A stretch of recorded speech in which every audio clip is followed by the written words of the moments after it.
அனைவருக்கும் வணக்கம். பாரம்பரிய திருவள்ளுவர் குலவம்சம் பிரசன்ன ஜோதிடர் சுப மாரிமுத்து திருப்பூர்லேருந்து இந்த பதிவு உங்களுக்காக. ஐயா வணக்கம். ஐயா வணக்கம் ஐயா. ஐயா இப்போ மக்கள் சார்பாக ஒரு கேள்வி இன்னைக்கு நான் கேட்கலான்னு இருக்கேன். கேளுங்க ஐயா.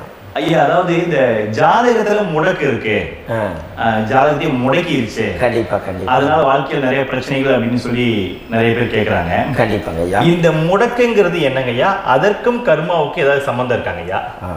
அதை பத்தி சொன்னீங்கன்னா ரொம்ப உதவியா இருக்கு. நல்ல கேள்விங்க ஐயா. இந்த கர்மாவே முதல் எங்கிருந்து வருது அப்படிங்கிறது தான் இப்போ நம்ம சொல்ல போகிறோம். இது வரைக்கும் எத்தனையோ கருத்துக்களெல்லாம் நீங்கள் இந்த உலகத்தில் கேட்டிருப்பீங்க. ஆனால் இந்த பதிவில் நீங்கள் பொறுமையோடு இந்த கருத்தை ஒரு இனிமையோடு நிதானமாக கேட்டிங்கன்னா உங்களுடைய ஊழ்வினை கர்மா எங்கிருந்து உருவாச்சு, இதனுடைய இந்த கர்மானால நாம் என்ன கஷ்டப்படுறோம், நாம் இந்த பூமியில் பிறக்கிறதுக்கு என்ன வரம் வாங்கி வந்தோம், நம்ம பாவ புண்ணியம் எல்லாம் ஜாதக கட்டத்தில் போய் எப்படி எடுக்கிறது, நம்மளுடைய தோஷம்னு சொல்கிறோமே அந்த தோஷம் எப்படி கிரியேட் ஆகுது, நம்ம இந்த பூமியில் பிறக்கும்போது கொண்டு வந்த கர்மாவா, இல்லை கடவுளே நம்மளுக்கு ஒரு தண்டனையாக கொடுத்த கர்மாவா, இல்லை நம்ம இந்த பூமிக்கு வந்ததுக்கு அப்புறம் செய்த கர்மாவா, இது எல்லாத்தையுமே நம்ம பொறுமையாக கேட்கணும்னா கண்டிப்பாக இந்த பதிவை நீங்கள் பொறுமையோடு கேளுங்க. உங்களுக்கு இதில் ஒரு பெரிய ஒரு ரகசியம் ஒன்று அடங்கி இருக்குது. அந்த ரகசியத்தை தான் இன்னைக்கு இந்த உலகத்துக்கு அரங்கேற்றம் பண்ணுறேன். இந்த முடக்கு நம்ம ஐயா கேட்டதில் ஒரு அற்புதமான ஒரு விஷயம் என்ன அப்படின்னு கேட்டீங்கன்னா, முடக்குங்கிறது அந்த காலத்தில் பெரிய திறமையை கட்டி போட்டு வச்சுட்டா நம்மளால் அது இயங்க முடியுமா? முடியாது இல்லைங்களா ஐயா? முடியாது. அப்போது அதே மாதிரி ஜாதக கட்டத்தில் நமக்கு வேண்டிய யோகத்தை கடவுளே நம்மளுக்கு நாம் செய்த பாவத்தினால அது முடக்கி வச்சிருச்சுன்னா அந்த பாவகத்தை அந்த ஜாதகர் அனுபவிக்க முடியுமா? முடியாது, அனுபவிக்க முடியாது. அப்போ அந்த அனுபவிக்க முடியாம வெளி உலகத்துல போய் நம்ம தேடி போன பிறவியில செய்த பாவத்தை இந்த பிறவியில நீங்க தேடி கண்டுபிடிச்சு வாழ்க்கையில நீங்க எப்போ மேலுக்கு வருது? அப்போ அந்த கர்மா 12 ராசி கட்டத்துக்குள்ள 27 நட்சத்திரத்துல 9 கிரகங்களுக்குள்ள ஒரு பெரிய ஒரு ஆத்துமாத்துமான கர்மா, உங்க பூர்வ ஜென்ம கர்மா இதுக்குள்ள எங்கேயோ ஒரு இடத்துல முடங்கி இருக்குது. இந்த முடக்க மட்டும் உங்க ஜாதகத்துல நீங்க கண்டுபிடிச்சிட்டீங்கன்னா ஹைலைட்டா வாழ்றதுக்கு, இந்த உலகத்துல சுதந்திரமான வாழ்க்கை வாழ்றதுக்கு ஒரு மிகப்பெரிய பொக்கிஷம் உங்க ஜாதகத்துக்குள்ளேயே இருக்கு. அப்போ அந்த ஜாதகத்துக்குள்ள நாம போன பிறவியில நம்ம கர்மா நாம் என்ன செய்திருக்கணும் உங்களுக்குள்ள பெரிய குழப்பம் இருக்கும். என்னங்கய்யா, நீங்க என்ன கர்மா பண்ணிட்டு வந்தீங்க, நாம போன பிறவில நம்ம யாரை ஒரு வதச்சோம், யாரை நம்ம மனசை புண்படுத்தணும், நம்ம தாத்தாவுக்கு சோறு போட்டோமா, நம்ம பாட்டனுக்கு சோறு போட்டோமா, நம்ம முப்பாட்டனுக்கு சோறு போட்டோமா, நம்ம கொள்ளு பாட்டனுக்கு சோறு போட்டோமா, அப்ப நம்ம அப்பாவுக்கு நம்ம பெற்றவருக்கு நம்ம சாப்பாடு கொடுத்தோமா, இவங்களுக்கெல்லாம் நம்ம சேவை பணிவிடைகள் செஞ்சோமா, நம்மளுடைய உறவுகளுக்கெல்லாம் அரவணைச்சு போனோமா, நம்மளுடைய இந்த மாதிரி நாம் ரத்த சம்பந்த உறவுகளை இருந்துதான் இந்த உலகத்துக்கு நம்ம வெளியில வந்திருப்போம். அப்போ வெளியில நீங்க நிக்கிறீங்க, அப்படியே மேல போய் பார்த்தீங்கன்னா ஒரு 7 தலைமுறையில ஒவ்வொருத்தரும் செய்த கர்மாவெல்லாம் நம்ம பிளட் ரிலேட்டிவா இப்போ நீங்க கரண்ட்ல இருக்கிறவங்க கிட்ட தான் டெபாசிட் பண்ணிருக்கு. அப்ப இது தெரியாம நாம ஜாதகத்துக்குள்ள போய் தசாபுத்தி நல்லா தெரிஞ்சிருக்குதே, நான் ரொம்ப கஷ்டப்படுறேன், என் ஜாதகத்துல போய் பார்த்தேன் எல்லா கிரகங்களும் நல்ல வலிமையா இருக்குன்னு சொன்னாங்க, ஆனா இன்னும் என்னுடைய கடன் அடையல, இன்னும் என்னோட கர்மா தீர்ந்த மாதிரியே தெரியல, எனக்குள்ள ஒரு தாட்டு என்னமோ நான் ஒரு பிண்டங்கிற வாழ்க்கையே வாழ்ந்துட்டு இருக்கேன் அப்படின்னு நீங்க சொல்லும் போது, அப்ப இதையெல்லாம் தாண்டி ஒரு கர்மா உங்களுடைய ராசி கட்டத்துக்குள்ள எங்கேயோ ஒரு பக்கத்துல ரகசியமா புதைஞ்சிருக்கு. அப்போ அந்த ரகசியமா புதைஞ்சிருக்கக்கூடிய அந்த முடக்கு தான் இன்னைக்கு இந்த உலகத்துக்குள்ள நீங்க தெரிஞ்சுக்கக்கூடிய விஷயம். அப்போ அந்த முடக்குங்கிறது ஒரு உண்மை. இந்த உலகத்துக்கு நம்மளை எல்லாத்துலையும் நல்லா யோசிச்சு பாருங்க. 12 ராசி கட்டம் இருக்குதுங்களா ஐயா? ஆமாங்க. ஆனா கிரகம் எத்தனை இருக்குதுங்க? 9 தான் இருக்குங்க. ஆமா, 12 ராசிக்கு 12 கட்டத்துக்கு 12 கிரகம் கொடுத்துருக்கலாம்ல கடவுள். அப்ப ஏன் 3 கட்டத்தை மட்டும் எம்டி பண்ணி மீதி 9 கிரகத்தை வச்சுக்கிறாருன்னா, அப்ப நாம் செய்த 3 தலைமுறை கர்மாவுக்கு அது எந்த கட்டம் பிளாக் ஆகுதோ அந்த கட்டத்துக்குள்ள ஒரு ஏதோ ஒரு ரகசியம் இருக்கிறனால தானே எங்கேயோ ஒரு பக்கத்தில் நீங்க கண்டிப்பா கர்மாவில் மாட்டுவீங்கிறது கடவுளை படைச்சு தானே இதை உருவாக்கியிருக்காரு. 12 ராசிக்கு 12 கட்டம் கொடுத்திருந்தா எங்க நீங்க சுத்தி வந்தாலும் ஏதோ ஒரு வீட்டுக்குள்ள போய் உட்காந்துக்கலாம். ஆனா ஒரு வீடு சுத்தமா இருக்குது, ஒரு வீட்டுல 4 கிரகம் இருக்குது, ஒரு வீட்டுல 3 கிரகம் இருக்குது, ஒரு வீட்டுல 5 கிரகம் இருக்குது, ஒரு 3 வீடு 4 வீடு காலியா இருக்குது. அப்ப எங்கேயோ ஒரு ராசி கட்டத்துக்குள்ளேயே கடவுளுடைய கர்மா விளையாட்டு, அது ரகசிய விளையாட்டு தான். அப்போ இந்த இடத்துல தான் உங்க ஜாதகத்துல முடக்கு இருக்குது. இந்த முடக்க நீங்க எப்படியெல்லாம் அதை ஆராய்ச்சி பண்ணி கண்டுபிடிக்க முடியும் அப்படிங்கிற ஒரு விஷயத்தை தான் இன்னைக்கு நம்ம இந்த உலகத்துக்குள்ள இதை நுழைக்க போறேன். இப்ப அப்பா செய்த பாவம்னு ஒண்ணு இருக்குமில்ல ஐயா? ஆமாங்க ஐயா. நம்ம அறியாத வயசுல தெரியாதல அப்பா செய்த பாவம்னு இருக்கும். அப்பாவுடைய சொத்து பிள்ளைக்கு தானா, அப்பாவுடைய பாவம் பிள்ளைக்கு தானே? என்னங்க ஐயா? சரி, அப்ப தாத்தா இருக்கிறாரு, தாத்தாவுடைய கர்மா உயிர் எங்க எழுதி வைக்கிறாருங்க? அப்போ மகனை பெற்றுறாரு. அப்ப தாத்தா மாதிரியே முகம் இருக்குது, தாத்தா மாதிரியே அவருடைய நடை உடை பாவனை இருக்குது, அவர் தாத்தாவுடைய ஜீனு தான் அப்படின்னு இவர் சொல்லும் போது அப்ப தாத்தாவுடைய சொத்து பேரனுக்கு சொந்தம்னா தாத்தாவுடைய பாவம் எங்க போகுங்க? பேரனுக்கு தான். Very good. அப்ப இந்த அப்போ இந்த கர்மா எப்படி டிரான்ஸ்ஃபர் ஆகுதுன்னு உங்களுக்கு தெரியுதா? புரியுது. அப்ப நீங்க போன பிறவியில அந்த தாத்தாவுடைய பேரனை நீங்க பிறக்கிறதுக்கு கர்மம் உங்களை செயல்பட வச்சிருக்குது. அதனால நீங்க தாத்தாங்கிறீங்க. அதனால இந்த கௌரவமே எங்க தாத்தா சம்பாதிச்ச சொத்து, நான் தான் அனுபவிக்கணுங்கிற விதியை நீங்க உருவாக்கிறீங்க. அப்போ இந்த ஜாதகத்துல அந்த உள்வினை தோஷம் தான் ஏதோ ஒரு வழியில உங்களை கர்மாவை செயல்படுத்துது. அதனாலதான் இந்த ஜாதகத்துல எந்த ஒரு முடக்கை எடுக்கிறதா இருந்தாலும் சூரியன் என்ற நட்சத்திரம் எதுவோ அந்த நட்சத்திரத்துக்கு எந்த வீடு முடக்காகுதோ அங்கதான் உங்களுடைய கர்மா ஒளிஞ்சிருக்கும். இதுதான் உங்களுடைய பெரிய ஒரு பொக்கிஷமான ரகசியம். சரிங்க ஐயா. இப்போ இதுல நவகிரகங்கள் 9 இருக்கும்போது ஏன் சூரியனை மட்டும் நம்ம இதில் எடுத்துக்கணும்னு நீங்க சொல்றீங்க? நல்ல கேள்விங்க ஐயா. நீங்க கேட்டீங்க பாத்தீங்களா, 9 நவகிரகம் இருக்கும்போது சூரியன் மட்டும், அந்த சூரியன் என்ற நட்சத்திரம் பிறக்கும் போது அந்த வீடு மட்டும் முடக்காக நீங்க கேட்டீங்க இல்லையா? இதுதான் அற்புதமான கேள்வி. ஏன் அப்படின்னு கேட்டீங்கன்னா, சூரியனா அப்பா, அப்பாவோட உயிர் கரு போய் அம்மாவுடைய பனிக்குடத்துல கர்ப்பத்துல வச்சு 10 மாசம் 300 நாள் சுமந்து நீங்க இந்த பூமிக்கு வெளியில வரும்போது நீங்க என்ன பாவத்தை இவங்க விதைச்சாங்களோ அந்த கர்மாவை வாங்கிட்டு தான் நீங்க வெளியில பிரசவம் ஆகுறீங்க. இதுதானே உண்மைதான். அப்ப சூரியன் என்ற நட்சத்திரம், அந்த சூரியன்கிறது உயிர் கருவல்லவா? அப்பாவுடைய உயிரணுக்கள் அம்மாவுடைய கருவிக்குள்ள போய் நாம குழந்தை வடிவத்துல இருந்து 300 நாள் பாவ உன்னித்த பதிவுல ஏட்டு எழுதி ஒரு ஜாதகத்தை கையில கொடுத்து பிறந்த உடனே உங்களுக்கு ஒரு ஏட்டை பெரட்டி நீ இப்படித்தான் விதி, இனிமேல் இப்படித்தான் நீ வாழணும்னு சொல்லி உங்க கர்மாவை நீங்க கர்மாவோட தானே வெளியில பிறக்கிறீங்க. அப்ப சூரியன் என்ற நட்சத்திரம் தானே இந்த உலகத்துக்கு ஒரு பெரிய ஒரு மகத்துவம். இப்ப பாருங்க, விடிய வரைக்கும் நம்ம முடிச்சுட்டு இருக்கிறோம். காலையில சூரிய உதயமான அவங்கவுங்க செயல்படுறோம். மீறி எல்லா கிரகங்களுக்குமே வெளிச்சத்தை கொடுக்கக்கூடிய சக்தி சூரியனுடைய பிம்ப ஒளிக்குத்தானே உண்டு. என்னங்க ஐயா? அதனாலதான் மேசம் உச்ச வீடுன்னு சொல்லி மேசத்தை உச்சம்னு சொல்லி சூரிய உச்சத்தை அங்கதான் வச்சாங்க. அப்போ அந்த காலச்சக்கரத்துக்கு 5ஆம் இடம் பூர்வ புண்ணியஸ்தானத்துல போய் சிம்மத்துல கொண்டு போய் சூரியனை ஆட்சி வீடுன்னு வச்சாங்க. அப்போ சூரியன்ல இருந்துதான் அந்த மையப்புள்ளி உருவாகுது. அப்போ உங்களுடைய ஜாதகத்துல அந்த சூரியனாகப்பட்டவர் பிறக்கும் போது நீங்க உங்க ஜாதகத்தை நீங்க எடுத்துக்கங்க ஐயா. நீங்க இன்னைக்கே போய் கதவை திறந்து உங்க பெட்டியை திறந்து பீர்வாவுக்குள்ள உங்களுடைய ஜாதகம் இருக்குது, அந்த ஜாதகத்தை எடுத்து ஜோதிடர்கிட்டையே நீங்க சந்தேகம் கேட்கறதுக்கு முன்பு நீங்களே உங்களுடைய கர்ம பத்தி தெரிஞ்சுக்கிறதுக்கு இந்த பதிவுல உங்களுக்கு ஒரு ரகசியத்தை சொல்லித்தரேன். உங்க ஜாதகத்துல இப்ப இது வரைக்கும் ராசி கட்டத்தை நீங்க பார்த்திருப்பீங்க. ஆனா பாதசாரம்னு ஒண்ணு இருக்கும் இல்லைங்களா? ராசிக்கு பாதசாரம்னு ஒண்ணு இருக்கும். சூரியன் என்ன நட்சத்திரத்துல இருக்குது, சந்திரன் என்ன நட்சத்திரத்துல இருக்குது, செவ்வாய் என்ன நட்சத்திரத்துல இருக்குது, புதன் என்ன நட்சத்திர கால நிற்குது, இது எல்லாமே அந்த சாரம் இல்லாத ஜோதிடம் சோரம் போய்விடும். அதனால அந்த சாரத்தை நிற்கிறது பத்தில கிரகம். அதுல இப்ப நீங்க உங்களுடைய ராசி கட்டத்தை ஓபன் பண்ணுங்க. இதுல ராசி கட்டத்துல சூரியன் என்ற நட்சத்திரம் ஒண்ணு இருக்கும் இல்லைங்களா? அது எதுவா வேணாலும் இருந்துட்டு போட்டோம். அந்த நட்சத்திரம் தான் நீங்க பிறக்கும் போது தாயுடைய கருவறைக்குள்ள கரு உருவான நட்சத்திரமே அதுதான். புரிஞ்சுங்களா ஐயா? பிறக்கும் போது நீங்கள் அந்த கருவுடைய நட்சத்திரம் அப்பா வந்து கருவை உருவாக்கி கர்மாவை விதைச்சது அந்த சூரியன் என்ற நட்சத்திரம் தான்.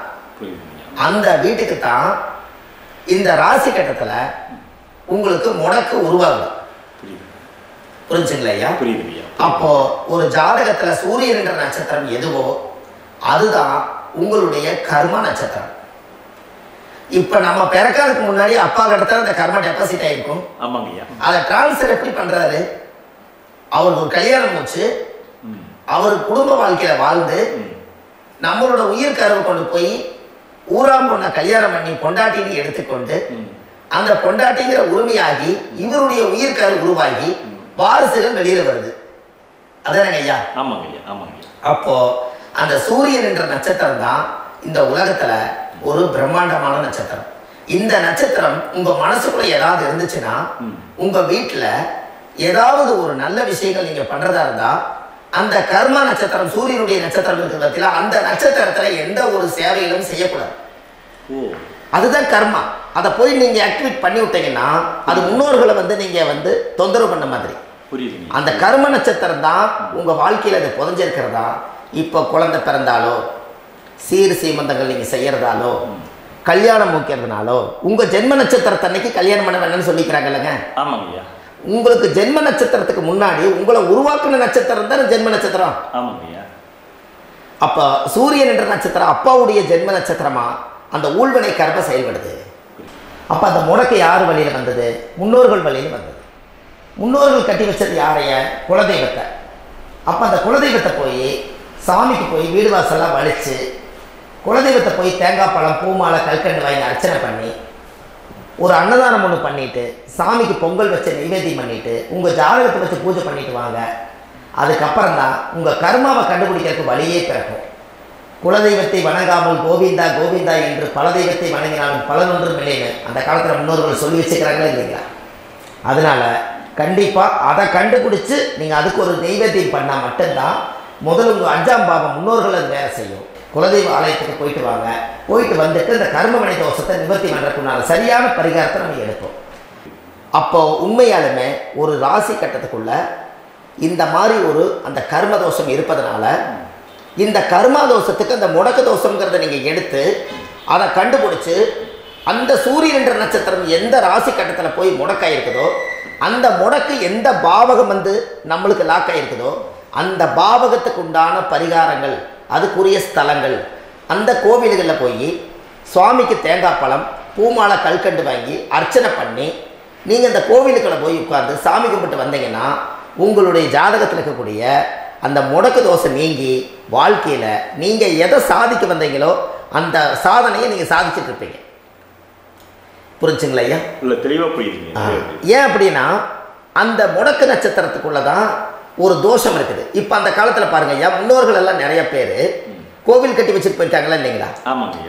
இந்த கோவில் எதுக்காக கட்டி வச்சுக்கிறாங்கன்னா அவங்க கட்டினவங்களுக்கும் அந்த முடக்கு தோஷம் இருந்திருக்குது. ராஜாக்கள் இருந்திருக்குது, மன்னர்கள் காலத்தில் இருந்திருக்குது, ஜமீன்தார் காலத்தில் இருந்திருக்குது. இப்போ அவங்களுடைய அமைப்புகள் எல்லாமே முன்னோர்கள் என்னமோ அறியாமல் தெரியாத தன்னடக்கம் இல்லாத ஒரு கர்மாவை செஞ்சுட்டாலும் அதுக்குரிய பரிகார ஸ்தலங்களை கொண்டு போய் அந்த காலத்திலே ஜாதகம் பார்த்து நம்ம வந்து முன்னோர்களுடைய பாவத்தை நாம் செய்த பாவத்தையும் தீர்த்துட்டு நமக்கு கீழே அடுத்த சந்ததிகள் அடுத்த தலைமுறைகள் வந்தாலும் இந்த கோவில்களுக்கு வந்து விளக்கு போட்டு சாமி கும்பிட்டு இந்த மண்ணை மிதிச்சுட்டு போனால் அன்னையோட அந்த கர்மா தீருங்கிறது அந்த காலத்திலேயே முடக்கு தோசை பரிகாரத்தை கோவில் வழியில் அந்த காலத்தை திசை திருப்பி வச்சிருக்காங்க. அப்போ நீங்கள் கோவிலுக்கு போகாமல் கண்டிப்பாக இந்த பரிகாரத்தை நீங்கள் உடைக்க முடியாது. ஏன் உடைக்க முடியாதுன்னா இப்போ நீங்கள் எத்தனை வருஷம் வாழ்றீங்க ஐயா? இன்னும் ஒரு 50 வருஷம் 120 வருஷமே வச்சுக்கோங்க. சூரிய திசை 6 வருஷம், சந்திர திசை 10 வருஷம், செவ்வாய் திசை 7 வருஷம், ராகு திசை 18 வருஷம், குரு திசை 16 வருஷம், சனி திசை 19 வருஷம், புதன் திசை 17 வருஷம், கேது திசை 7 வருஷம், சுக்கிரன் திசை 20 வருஷம். இப்போ நான் சொன்ன டோட்டலெல்லாம் கூட்டிங்கன்னா 120 வருஷம் வரும். இது ஒரு மனிதர் பிறந்து பூரண ஆயுளோடு வாழ்ந்தால் இந்த 120 வருஷம் வாழ்ந்தால் அவர் இந்த பூலோக பதவி விட்டு சிவலோக பதவி போயிடுவார். அதுக்கு பேர் தான் பூர்ண ஆயுள் என்று பொருள். அப்ப இந்த பூர்ண ஆயுள வாழ்ந்தவருக்கு 120 வருஷம். கோயில் எத்தனை வருஷம் வாழ்ந்துங்க ஐயா? கோயில் ஒரு கோயில் பழங்காலத்து கோயிலெல்லாம் எத்தனை வருஷம் வாழுதுங்க? 12 வருஷத்துக்கு கும்பாபிஷேகம் பண்ணுவாங்க. அது ஓகே, அது பரவாயில்ல. 12 வருஷத்துக்கு ஒருக்கா பழச புதுப்பிச்சு கும்பாபிஷேகம் பண்ணி மறுபடியும் அதுக்கு பவர் ஊட்டி சக்தி ஊட்டி அதுக்கு உருவேற்றுறாங்க. நான் சொல்ற கோயில் 5000 வருஷம் 4000 வருஷம் பெரிய பெரிய சித்தர்கள், மகான்கள், ரிஷிமார்கள், யோகிகள், சித்தர்கள் இவங்களெல்லாம் போய் கோவில்லையே சிவனையும் பெருமாளையும் வழிபாடு பட்டுட்டு கோவில்லையே ஒரு ஓரத்துல ஜீவசமாதி ஆயிட்டாங்கன்னு பழைய கால கோயில சித்தர்கள் குடியிருக்காங்களா இல்லைங்களா? இருக்காங்கல்லங்க ஐயா. அப்போ நாம 120 வருஷம் வாழ்றோம், கோவில் 5000 வருஷம் வாழுது. எங்க சக்தி அதிகமா இருக்குன்னு சொல்லுங்க? கோயில் தான், அதோட மாற்றம் இல்லை. அப்ப கோவில தான் அந்த சக்தி இருக்குது நீங்க சொல்றீங்க. அப்போ உங்களுடைய கர்மாவை உடைக்கிறதுக்கு 120 வருஷம் பெருசா 5000 வருஷம் பெருசான்னு சொல்லுங்க? 5000. அப்ப 5000 வருஷம் உள்ள அலைகள் வந்து எத்தனை அந்த சிவனுக்கு ஒரு சிவன் கோயிலே உங்களுக்கு முடக்கு தோஷத்துக்கு ஒரு கோயில் வருதுன்னு வச்சுக்கோங்க. அந்த கோவில்ல எத்தனை முடக்குகளுக்கு உண்டான கோவில்கள், எத்தனை பழங்களை ஊற்றி சாமிக்கு அபிஷேகம் பண்ணியிருப்பாங்க, எத்தனை பால் கூட ஊற்றிருப்பாங்க, பன்னீர், தேன், இளநீ, மஞ்சள் நீர், திருமஞ்சனம், அபிஷேகம், பொங்கல், நைவேத்தியம் இத்தனையும் செஞ்சு அந்த சிவனை வந்து சிவனா பார்த்து அந்த கருவறைக்குள்ள ஒரு கிராணங்கள் வரும்போதும் கூட பாதுகாப்பு பண்ணி வச்சு நல்ல சக்தியோட அந்த கருவறையை புத்தியோட அவங்க வேலை செஞ்சு அந்த காலத்தில் வச்சிருக்காங்களா இல்லைங்களா? வச்சிருக்காங்க. அப்போ நம்ம வீட்டை அவ்வளவு சுத்தமா வச்சிருக்க முடியுமா? என்னதான் வாஸ்து இருந்தாலும் முடியாது இல்லைங்களா? அப்போ அவ்வளவு ஒரு பவர்ஃபுல்லான கோவில் அந்த முடக்க தோஷத்துக்குள்ள ரகசியமா அந்த கோயில் அடங்கி இருக்குது.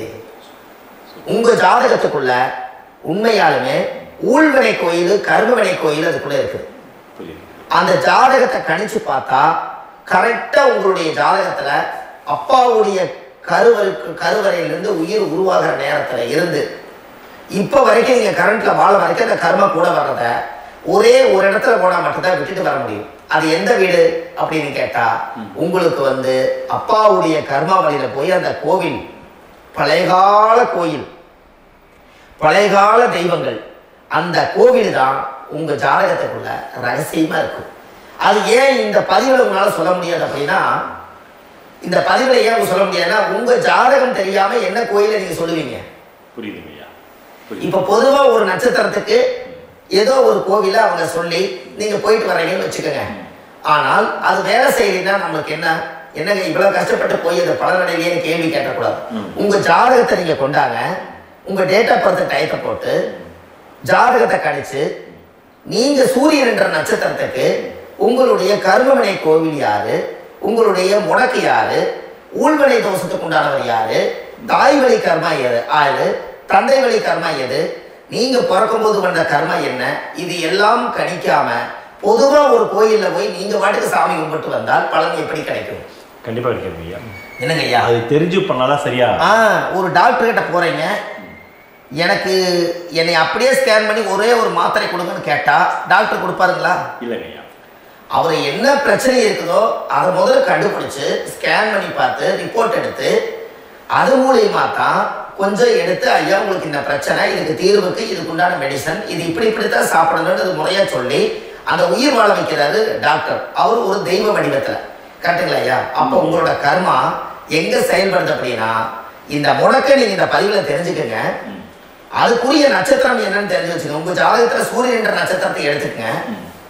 அந்த வீட்டுக்கு முடக்க இந்த பதிவுல எந்த வீடு லாக் ஆயிருக்குங்கிறத நான் உங்களுக்கு இந்த வீட்டுல சொல்றேன். அந்த வீட்டு நீங்க பாருங்க, உங்களுடைய லக்கணத்துக்கு அது எந்த வீடு. இப்ப லக்கணத்துக்கு ஒரு 7வது வீடுனே வச்சுக்கோங்க.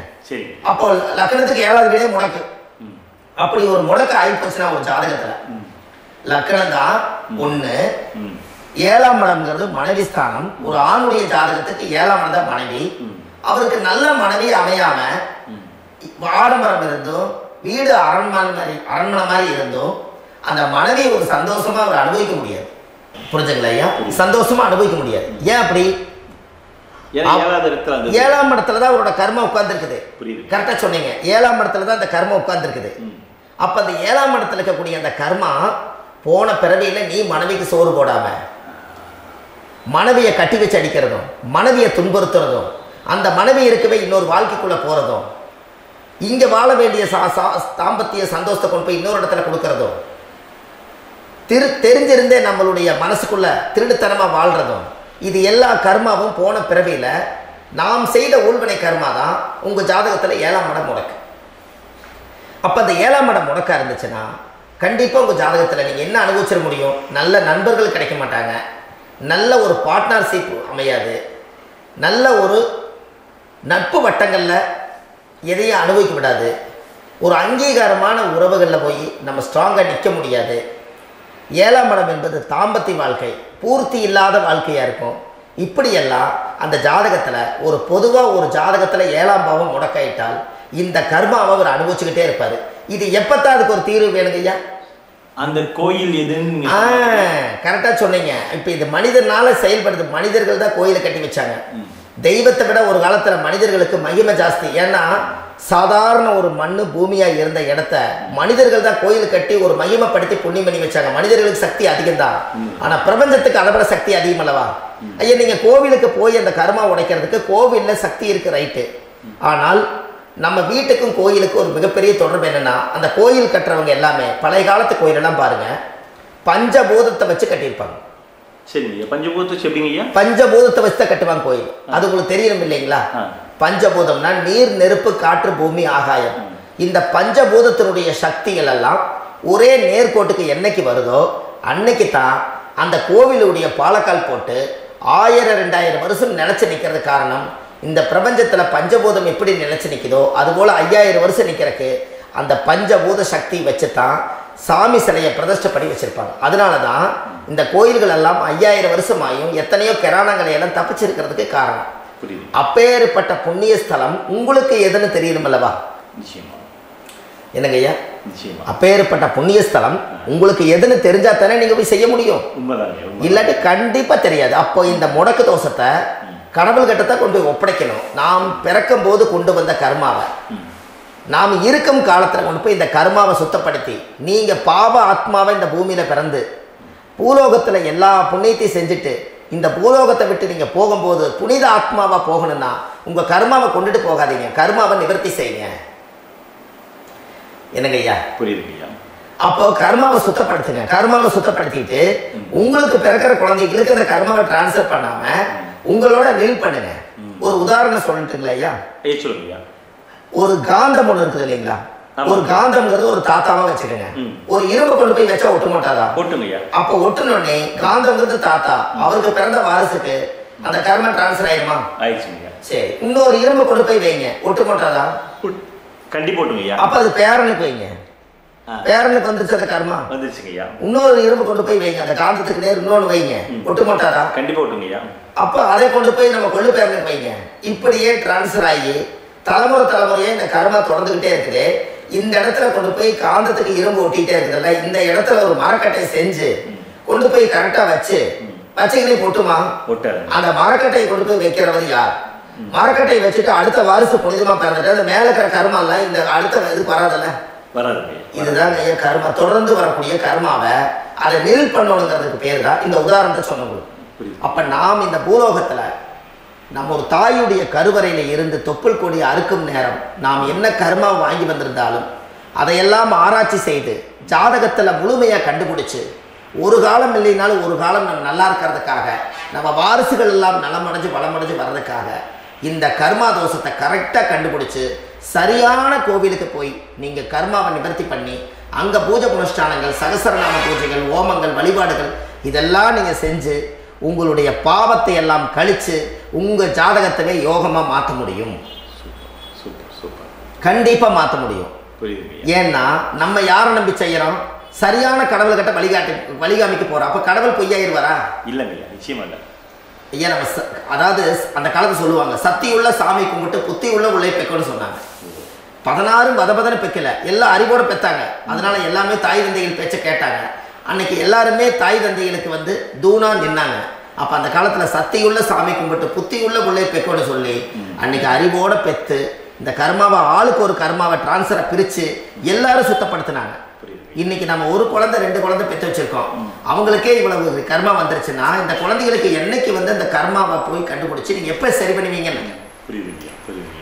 அப்ப இந்த வாழ்க்கையில ஏதோ ஒரு பிரபஞ்ச சக்தி நம்மளை அறியாம என்னமோ ஒரு இயக்கத்துல கொண்டு போய் விட்டுருச்சுங்களா? அப்ப இனிமேலாவது இந்த கர்மாவில இருந்து கண்டிப்பா நம்ம நிவர்த்தி ஆகணும்னு சொன்னால் இந்த முடக்கு தோஷத்தை யாரெல்லாம் கண்டுபிடிச்சு இந்த ஊழ்வினை கர்மாவில இருந்து நாம் கருவறையில சுமக்கும் போது 10 மாசம் நீங்களே என்னென்ன நினைச்சிருப்பீங்க? அதாவது கருவறைக்குள்ள கருப்பா ஒரு பிண்டம் இடப்பக்கம் கிடக்கையில இந்த பூமிக்கு வரும்போது நீங்க என்னென்ன நினைச்சிருப்பீங்க? இந்த பிறந்ததுக்கு அப்புறம் வந்துதான் அம்மா தெரியுது, அப்பா தெரியுது, தாத்தா தெரியுது, பாட்டி தெரியுது, இந்த உலகத்துல கண்கொள்ளாத காட்சிகள் எல்லாம் தெரியுது, எல்லாம் தெரியுது. ஆனா 10 மாசம் உங்க வாழ்க்கையில நீங்க இருக்கும் போது நீங்க என்னென்னலாம் நினைச்சு இந்த பதிவுகளை இறைவன் கொடுத்தாரோ அதையெல்லாம் அனுபவித்தான் வந்தீங்க. அதுக்கு இடையில இருக்கிறதான கர்மா. இந்த ஒரு விஷயம் உங்களுக்கு கிடைச்சிருச்சுன்னா நீங்க எல்லாருமே ராஜயோகமா படைப்பீங்கல்ல. இதுல ஏழை பணக்கார யாரையுமே சொல்ல வரல. அவங்க பிறக்கும் போது புண்ணியத்தை பொறுத்து தான் போன ஜென்மத்துல நம்ம என்ன புண்ணியங்கள் பண்ணி வச்சோமோ அந்த புண்ணியத்துல இன்னைக்கு நல்லா வாழ்றாங்க. ஒருத்தர் கேட்டாரு, என் ஜாதகத்துலங்க எங்கூட படிச்சவரு இடம் வாங்கிட்டாரு, வீடு வாசல் கட்டிட்டாரு, தொழில் பண்ணிட்டாரு, நல்லா இருக்காரு, ஆனா நான் இன்னும் அப்படியே தான் இருக்காங்கன்னு ஒருத்தர் கேட்டாரு. அதுக்கு ஒரு கருத்து என்னன்னா, டேட் ஆஃப் பர்த் ஒண்ணுதான், டைம் ஒண்ணுதானே வச்சுக்கோங்க. அவங்க அப்பா செஞ்ச புண்ணியம் வேற, நீங்க செஞ்ச பாவங்கள் வேற. அவர் செஞ்ச புண்ணியத்தினால அவருக்கு எல்லாமே முன்னாடி கிடைக்குது. நீ கர்மாவெல்லாம் கழிச்சிட்டீங்கன்னா பின்னாடி கிடைக்க போகுது. இதுல மற்றவங்களை பத்தி வேற்றுமையா நினைக்கிறதுல எந்த ஒரு இதுவுமே இல்லை. அப்போ ஒருத்தர் பார்த்து ஒருத்தர் வாழ வேண்டாம். உங்களுடைய சுய அறிவை வச்சு இந்த பூலோகத்துல இந்த பூமியில நீங்க 4 தெரிஞ்சு நல்ல விதமா கத்துக்கிட்டு இந்த உலகத்துல சிறப்பா வாழ கத்துக்குங்க. அதுக்கு அந்த ஊழ்வினை தோஷத்தை கண்டுபிடிங்க. உங்களுக்குன்னு ஒரு முடக்கு இருக்குதுங்கிறத இன்னைக்கு நீங்க எழுதி வைங்க. அதை எப்படியாவது கண்டுபிடிங்க, அதை தேடுங்க. ஒரு முறை நீங்க ஜாதகத்தை கொண்டு வாங்க. அந்த ஜாதகத்தை கொண்டு வந்து உங்க பாவகத்துல எத்தனாம் பாவம் முடக்காயிருக்குன்னு பாருங்க. அந்த பாவகம் முடக்காயிருச்சுன்னா உங்க வாழ்க்கையில அதுல இருந்து உங்களால வெளியில வரவே முடியாது. கண்டிப்பா வர முடியாது. அதை நீங்க கண்டுபிடிச்சா மட்டும்தான் நீங்க மேல வர முடியும். ஏன்னா நிறைய பரிகாரங்கள், பூஜைகள், யாகங்கள், ஹோமங்கள் எல்லாம் செய்து வச்சும் கூட அந்த கருவணைக்குண்டான கோவிலுக்கு போய் அந்த 5000 வருஷம் பழமை வாய்ந்த தெய்வத்துக்கிட்ட போய் நீங்க முறையிட்டு விளக்கு போட்டு உங்க கர்மத்தை எல்லாம் நான் நீதான் தீர்த்து கொடுக்கணும்னு சொல்லி நம்பிக்கையோட போய் நீங்க போய் அந்த சரணாகதி அடையிறீங்க பாருங்க, அங்கதான் உங்க கர்மாவை எடுத்து விடுறாரு. அப்ப இந்த ரகசியம் உங்களுக்கு வேணுமல்லவா? அப்போ உங்க ஜாதகத்துல எங்க முடங்கி இருக்குது, அதுக்குரிய கோவில்கள் எல்லாம் என்ன, அதுக்கு தான பரிகாரம் என்ன, அதுக்கு நீர் பரிகாரம் என்ன, யாத்திரை பரிகாரங்கள் என்ன, நீங்க வீட்டிலே இருந்தே செயல்படுத்தக்கூடிய பரிகாரங்கள் என்ன, பரிகாரம் கோவிலுக்கு போய்தான் நடக்குமா, இல்ல நாம் வீட்டுல வச்சு வணங்குறதுனால நடக்குமா, நாம் செய்யக்கூடிய தர்ம பரிகாரங்கள் என்ன, தான பரிகாரங்கள் என்ன, இப்படி பல விதமா இருக்கனால உங்க ஜாதகத்துக்கு எந்த மாதிரி பரிகாரம் கனெக்ட் ஆகுதுங்கிறது தெரியணும். இது தெரியாம கண்டிப்பா உங்களால செயல்படுத்துறது ரொம்ப கஷ்டம். இதனால இதை நீங்க தெரிஞ்சுக்கணும்னா இப்ப நம்ம பாருங்க, நீங்க அதை தெரிஞ்சுக்கிட்டாலே உங்க வாழ்க்கையில ஒரு டைம்ல நீங்க தெரிஞ்சு போறீங்க உங்களுடைய கர்மா என்ன, நீங்க எங்க செயல்பட்டு போயிட்டு இருக்கிறீங்க, உங்க போற பாதை சரியா இல்ல அந்த பாதையில முள்ளு கல்லு இருக்குதா, இது எல்லாம் உங்களுக்கு தெரியலனா இந்த முடக்க கண்டுபிடிக்கக்கூடிய சக்தி வாய்ந்த இந்த கர்மாவை நிவர்த்தி பண்றதுக்கு வழிகள் இருக்குது. அதனால நீங்க கண்டிப்பா இந்த முடக்க தெரிஞ்சுக்கணும். இந்த முடக்க ராசினா என்ன உண்மையாலுமே உங்க வாழ்க்கையில நீங்க தெரிஞ்சு இனிமேல் உங்க வாழ்க்கையில இதுவரையிலும் கர்மாவுக்குள்ளேயே கஷ்டப்பட்டீங்க, வழி தெரியாம கண்ணை கட்டி காட்டுல விட்ட மாதிரி இருந்தீங்க, இனி அப்படி இருக்க வேண்டாம்.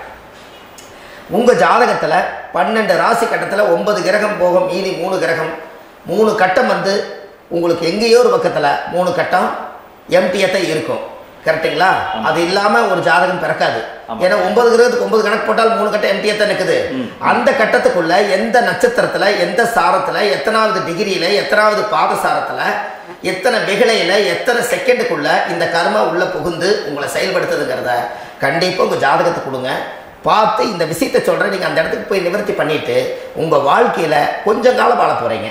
பாருங்க, பிறந்ததுலேருந்து 20 வருஷத்துக்குள்ள இளமையா வாழ்றீங்க, குழந்தையா வாழ்றீங்க. 20லேருந்து 40 வயசுக்குள்ள தான் உங்களுக்கு ஒரு பொண்ணை பார்த்து கல்யாணம் பண்ணி ஒரு கரு உருவாக்குறீங்க. அதுக்கப்புறம் 40லேருந்து 60க்குள்ள குழந்தை பெற்று கடமை முடிச்சிடுறீங்க. 60 வயசுக்கு மேல ரிட்டையர்ட் ஆயிடுறீங்க. இந்த 20க்கும் 60க்கும் இல்லாத 20லேருந்து இந்த 40 வயசுக்குள்ள உங்களோட தேடல் என்னவோ அது வாழ வேண்டிய சுகபோகமான வாழ்க்கை எல்லாமே அந்த 40க்குள்ள தான் இருக்கு. இந்த 40க்குள்ள இருக்கக்கூடிய வாழ்க்கையை இந்த கர்மா தெரியாம காலத்தை வீணாக்க வேண்டாம். வாழ வேண்டிய வயசு நீங்க வாழணும். அதுக்குரிய கர்மாவை நீங்கள் சுத்தப்படுத்துங்க. எப்படியெல்லாம் நீங்கள் சந்தோஷமாக வாழ்கிறீங்கன்னு எனக்கு ஒரு தகவல் கொடுங்க. வேறு லெவலில் நீங்கள் இருப்பீங்க. கண்டிப்பாக இந்த பதிவில் உங்களுக்கு நான் இந்த விஷயத்தை கொடுக்க போகிறேன். இந்த முடக்கு நட்சத்திரங்கள் என்ன அப்படிங்கிறத இந்த பதிவில் நீங்கள் ஒரு நோட் ஒன்று எடுத்துக்கோங்க, குறித்து வச்சுக்கோங்க. இதில் இருந்து அவங்கவுங்களுக்கு முடக்கு நட்சத்திரம் என்னங்கிறத இந்த பதிவில் நான் உங்களுக்கு கொடுக்குறேன். இந்த வீடு தான் அது முடக்குங்கிறத சொல்கிறேன். இதையெல்லாம் நீங்கள் தெரிஞ்சு உங்கள் ஜாதகத்திலே நீங்கள் முடக்கு எடுத்து கண்டிப்பாக உங்கள் வாழ்க்கையில் நீங்கள் நல்லா இருப்பீங்க. அதுக்கு ஒரு நோட் எடுத்து வச்சுக்கோங்க. இது வரைக்கும் கர்மாவை பற்றி நம்ம பேசணும். உங்கள் ஜாதகத்தில் சூரியன் என்ற நட்சத்திரத்துக்கு தான் முடக்குன்னு சொன்னீங்களே, எந்த வீடுங்கிற ரகசியத்தை இன்னைக்கு நம்ம எல்லாரும் தெரிஞ்சுக்கலாமா? இத்தனை காலமாக நீங்கள் தெரிஞ்சுக்காத ஒரு ரகசியத்தை இன்னைக்கு உங்கள் ஜாதக கட்டத்தில் நீங்களே முடக்க கண்டுபிடிச்சி அதுக்குண்டான பலனை தேட போகிறீங்க. அந்த தேடல் தான் உங்களை கொண்டு போய் உட்கார வைக்க போகுது. ஒரு உதாரணம், உங்கள் ஜாதகத்தில் பாதசாரம் இருக்குது அல்லவா? அந்த பாதசாரத்தில் சூரியன் என்ற நட்சத்திரம், சூரியன் நின்ற நட்சத்திரம் பாதசாரத்தில் கரெக்டாக எடுங்க. சூரியன் என்ற நட்சத்திரம் பரணி நட்சத்திரமாக இருந்தால் சிம்மம் தான் முடக்கு. அப்போ பரணி நட்சத்திரக்காரர்களுக்கு அந்த சிம்மத்தில் வந்து முடக்காயிட்டா, அப்போ உங்கள் லக்னத்துக்கு அது எத்தனாம் பாவமோ அந்த பாவகம் முடங்கிடும். அந்த பாவகத்தை நீங்கள் அனுபவிக்க முடியாது. அதிலிருந்து தான் உங்கள் கர்மாவே அங்கே ஒழிஞ்சிருக்கும். அது உங்கள் லக்னத்துக்கு அந்த சிம்மம் எத்தனாவது வீடுன்னு உங்களுக்கு தெரியும். ஒன்று ஜோதிடர்களுடைய அணுகி போனால் அந்த கர்மா என்னங்கிறத கண்டுபிடிச்சு சொல்லுவாங்க. அப்போது உங்கள் வாழ்க்கையில் பரணி நட்சத்திரத்தில் சூரியன் என்ற நட்சத்திரம் அது பரணியாக இருந்தால் அந்த சிம்ம ராசியில் தான் முடக்கு இருக்கும்.